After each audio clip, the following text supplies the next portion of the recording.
그 지역의 목자들이 밤에 밖에서 자기 양떼를 지키더니 주의 사자가 곁에 서고 주의 영광이 그들을 두루 비추매 크게 무서워하는지라. 천사가 이르되 무서워하지 말라. 보라, 내가 온 백성에게 미치 큰 기쁨의 좋은 소식을 너희에게 전하노라. 오늘 다윗의 동네에 너희를 위하여 구주가 나셨으니 곧 그리스도 주시니라. 아멘. 네, 감사합니다.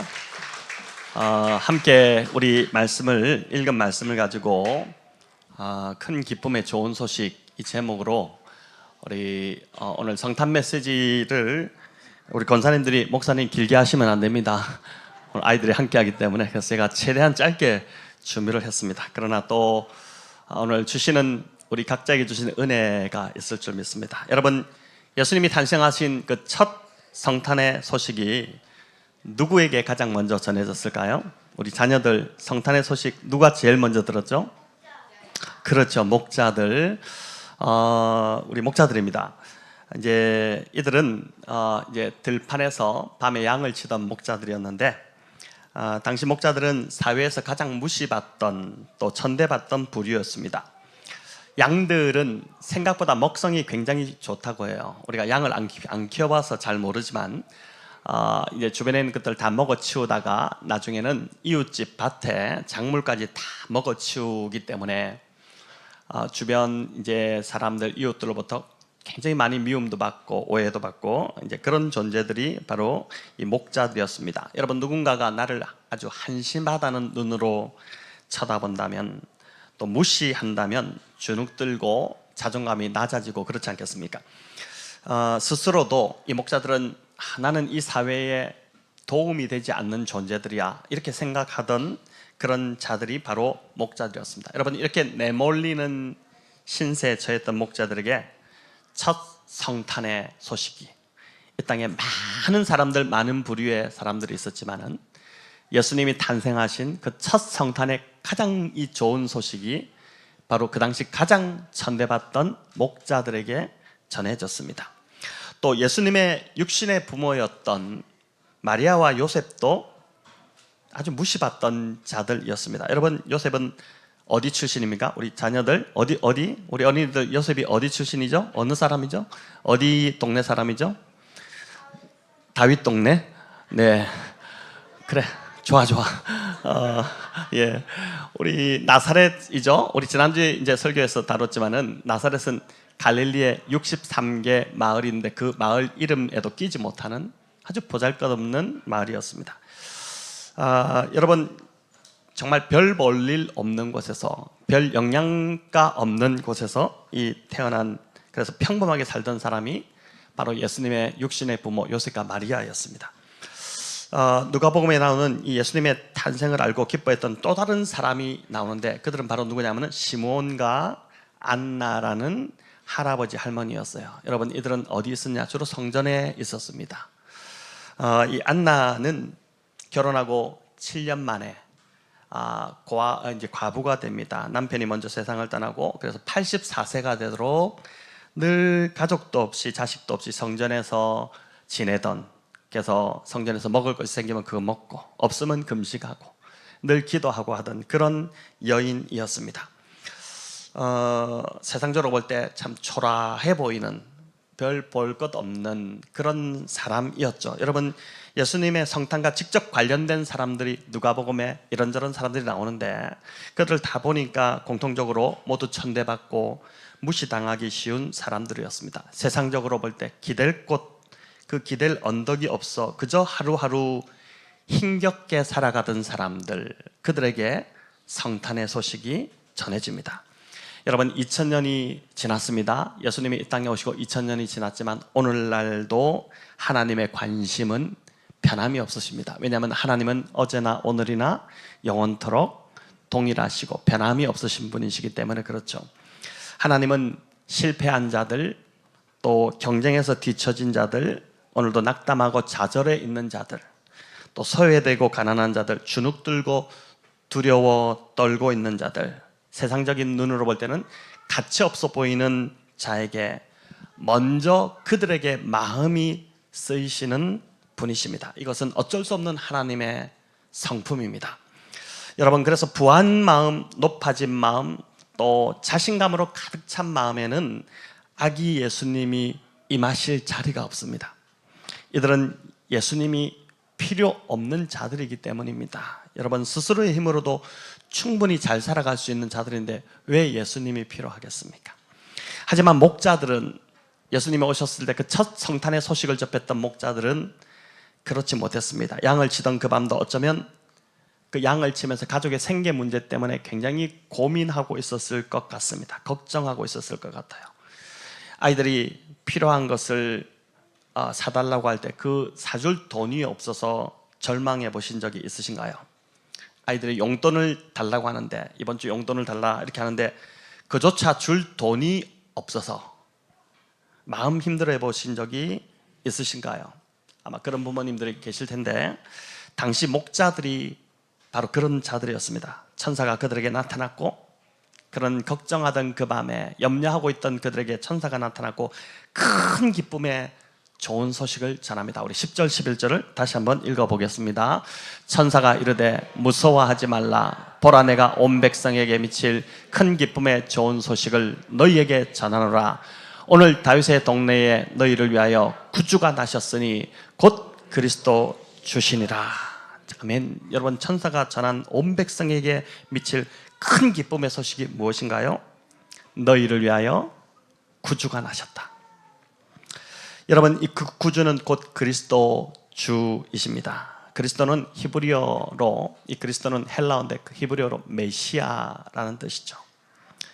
기름 부음 받은 자라는 뜻인데, 핸델의 메시아라는 곡을 여러분 아실 텐데, 메시아는 기름 부음 받은 자, 또 구원자라는 뜻입니다. 우리를 구원할 자가 오신 것입니다.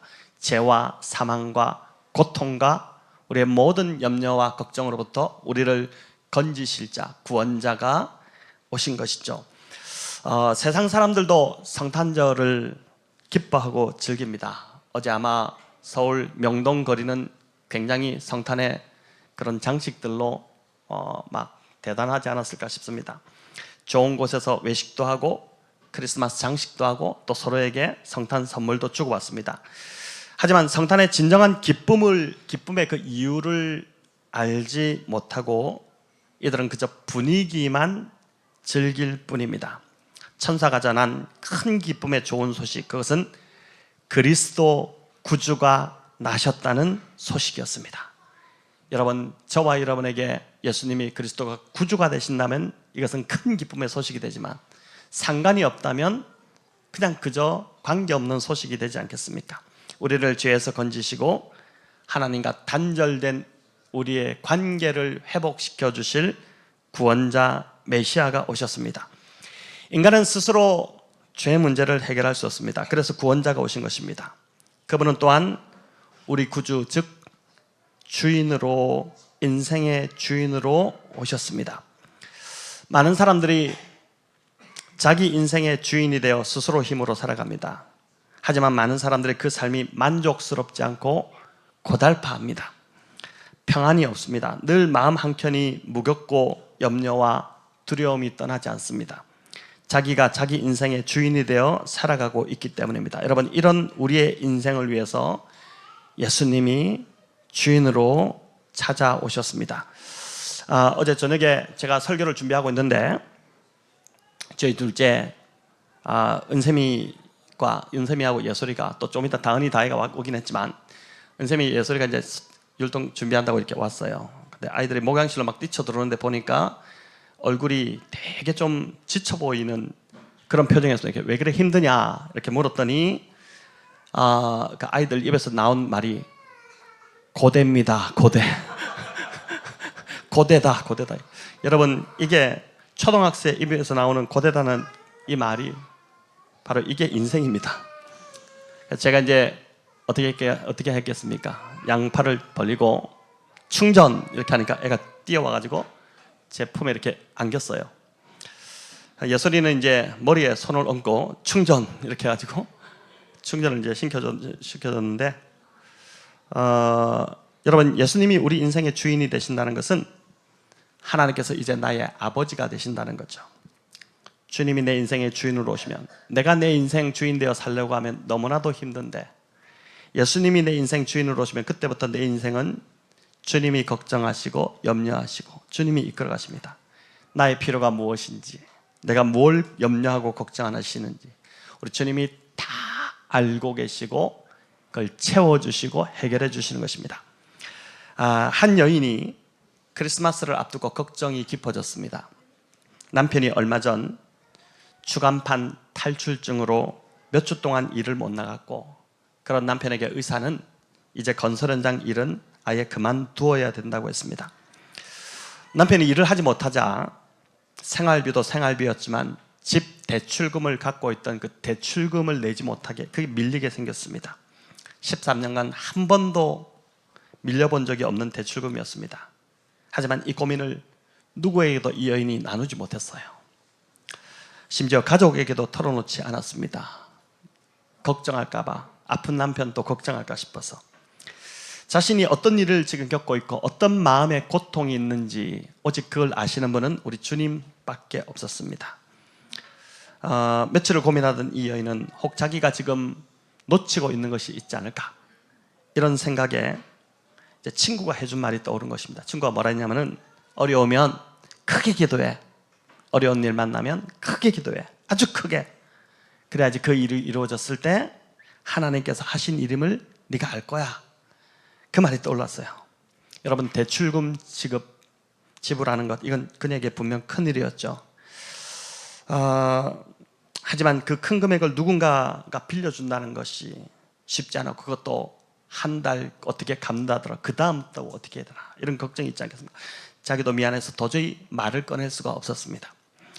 그녀는 그 밤에 친구가 이야기해준 조언대로 크게 큰 소리로 기도했고, 다음 날 이제 교회 친구 몇 명에게 이메일을 보내 기도를 부탁했습니다. 이런 상세한 사정은 절대 말하지 않았고, 그저 기도가 필요한 큰 문제가 나에게 있으니 기도해달라, 이렇게 정말 친한 교회의 몇 명의 친구들에게 이제 그걸 보낸 것입니다. 여러분, 메일을 이렇게 보내고 집안 청소를 시작했어요. 이렇게 막 청소기를 돌리고 있는데 청소기를 다 돌리기 전에 전화가 따릉따릉 울려온 겁니다. 아주 빠른 응답이었죠. 받아보니까 교회 사무간사였는데 주저하듯이 말을 꺼내는데 보니까 되게 혼란스러워하는 그런 음성이었습니다. 뭐라고 얘기했냐면은, 이분이 뭐 집사님이나 됐겠죠. 집사님, 어떤 분들이 지금 교회에 오셨는데 이번 달 주택담보대출금을 대신 내주고 싶다고, 얼마인지, 어디로 보내면 되는지 물어보시네요.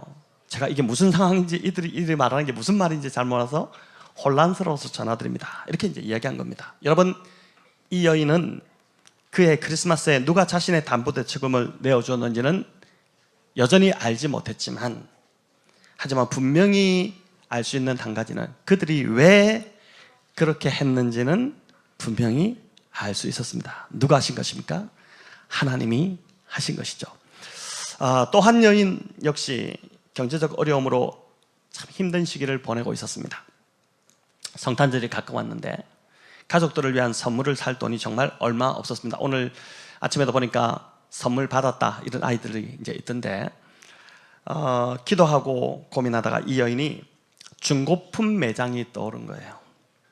그래서 한 손에는 빨간색 장바구니를 들고 또 한 손에는 부모님과 아이들에게 줄 선물 목록이 적힌 그 종이 쪽지를 들고 그곳을 찾아갔습니다. 그날이 12월 23일이었는데 그녀가 그곳으로 가면서 이 목록에 있는 것들, 하나님 저 아시잖아요, 저희 형편 아시잖아요, 이 구할 수 있도록 도와주세요, 이렇게 기도했습니다. 하지만 그 수중에 있는 돈이 너무 없었고, 또 그곳에 그 중고품 매장에 아이들이 원한 것이 있을 리가 만무했습니다. 또 아이들에게 낡은 것을 선물한다는 것이 마음이 너무 아프지 않습니까? 그 목록에는 뭐가 있었냐면 아들을 위한 새 책가방, 또 아이들이 원하는 게 초록색 책가방이었는데 책가방, 또 아이와 아빠가 함께 가지고 놀 수 있는 원목 체스 세트가 있었고, 또 몇 가지 아이가 원하는 것들이 더 있었습니다. 그리고 부모님께 드릴 멋진 액자를 좀 드리면 좋겠다 이렇게 했는데, 그 액자의 아들 그 조가 이게 미국에 사는데 1학년 때 찍었던 사진을 끼워드릴 생각이었습니다. 하지만 그녀가 중고품 가게에 들어갔을 때 진열된 초라한 물건들을 보자마자 마음이 막 힘들어졌어요. 여기에 뭐가 있을까? 막 쓰레기 더미 같이 쌓여 있는, 우리 바자회하고 남은 물건들 같은 막 그런 분위기였겠죠. 여기에 뭐가 있을까? 그런 실망감이 찾아왔는데, 하지만 매장을 이리저리 둘러보면서 찾기 시작했습니다. 목록에 있는 것 있을까 찾기 시작했는데, 그러다가 상자들이 이렇게 쌓여 있는 곳에 보니까 여기 잠깐 삐죽이 튀어나온 하나의 상자가 보이는데, 그 원목 체스 세트였던 거예요. 근데 그것도 개봉한 적이 없는 새 것이 거기 있었다는 것이죠. 그녀가 이제 득템이잖아 이러면서 자기도 모르게 소리를 막 지른 거예요. 다음 진열대에서는 아들이 좋아하는 초록색 가방, 그것도 새 제품으로 하나가 발견됐고, 그 가방 뒤에는 아들이 평소 즐겨보는 그 만화 애니의 캐릭터 그 피규어가 처음 포장된 상태로 있었습니다. 또 새 컴퓨터 게임이 이제 출시됐는데 그게 단 3달러에 판다고 이렇게 적혀 있었습니다. 이 연이 얼마나 신이 났겠습니까? 그래서 선반을 꼼꼼히 막 살펴봤는데, 아들이 원했던 그 비즈 그림 뭔가요, 여러분? 저 이게 비즈 그림이 뭔지 모르겠는데, 이 비즈 그림이 이제 그려진 미개봉 상자가 눈에 들어온 것입니다. 목록에 있던 물건들이 거의 다 그 중고품 매장에서 발견이 된 거예요. 그것도 대부분이 이제 새 것이었습니다. 마지막 부모님께 드릴 액자만 남았는데, 선반을 이렇게 보다 보니까 액자가 하나 이렇게 엎어져 있는 게 보인 거예요. 보니까 누군가가 가져가려고 하다가, 세워진 걸 가져가려고 하다가 그냥 엎어놓은 건데, 이렇게 꺼내서 보니까 아들의 사진을 넣을 사이즈, 딱 맞는 사이즈의 그것도 괜찮은 액자, 부모님이 마음에 들어 하실 디자인의 그 액자를 본 겁니다. 근데 그 액자를 이렇게 엮어서 보는데, 그 앞에 액자의 안에 그 흰 여백에 말씀이 한 구절이 딱 적혀 있는데, 그 말씀을 보는 순간 이 여인이 완전히 소름이 돋게 된 것이죠. 무슨 말씀일까? 우리 같이 한번 볼까요? 같이 읽어보겠습니다. 나의 하나님이 그리스도 예수 안에서 영광 가운데 그 풍성한 대로 너희 모든 쓸 것을 채우시리라. 여러분, 이 여인이 이 구절을 보면서 얼마나